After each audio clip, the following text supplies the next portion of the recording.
बर्बरीक दुनिया का सर्वश्रेष्ठ धनुर्धर थे। बर्बरीक के लिए 3 बाण ही काफी थे, जिसके बल पर वे कौरवों और पांडवों की पूरी सेना को समाप्त कर सकते थे। युद्ध के मैदान में भीम पौत्र बर्बरीक दोनों खेमों के मध्य बिंदु एक पीपल के वृक्ष के नीचे खड़े हो गए और यह घोषणा कर डाली कि मैं उस पक्ष की तरफ से लड़ूंगा जो हार रहा होगा। बर्बरीक की इस घोषणा से कृष्ण चिंतित हो गए।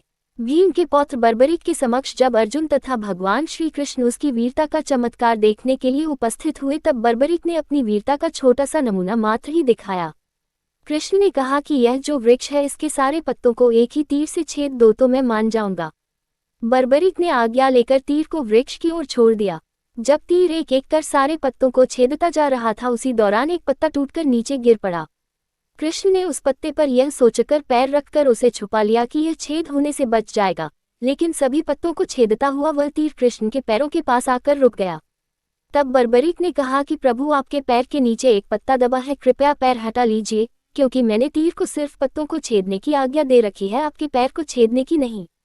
उसके इस चमत्कार को देखकर कृष्ण चिंतित हो गए। भगवान श्री कृष्ण ये बात जानते थे कि बर्बरीक प्रतिज्ञावश हारने वाले का साथ देगा। यदि कौरव हारते हुए नजर आए तो फिर पांडवों के लिए संकट खड़ा हो जाएगा, और यदि जब पांडव बर्बरीक के सामने हारते नजर आए तो फिर वह पांडवों का साथ देगा। इस तरह वह दोनों ओर की सेना को एक ही तीर से खत्म कर देगा। तब भगवान श्री कृष्ण ब्राह्मण का भेष बनाकर सुबह बर्बरीक के शिविर के द्वार पर पहुंच गए और दान मांगने लगे। बर्बरीक ने कहा, मांगो ब्राह्मण, क्या चाहिए? ब्राह्मण रूपी कृष्ण ने कहा कि तुम दे न सकोगे। लेकिन बर्बरीक कृष्ण के जाल में फंस गए और कृष्ण ने उससे उसका शीश मांग लिया। बर्बरीक द्वारा अपने पितामह पांडवों की विजय हेतु स्वेच्छा के साथ शीशदान कर दिया गया। बर्बरीक के इस बलिदान को देखकर दान के पश्चात श्री कृष्ण ने बर्बरीक को कलियुग में स्वयं के नाम से पूजित होने का वर दिया।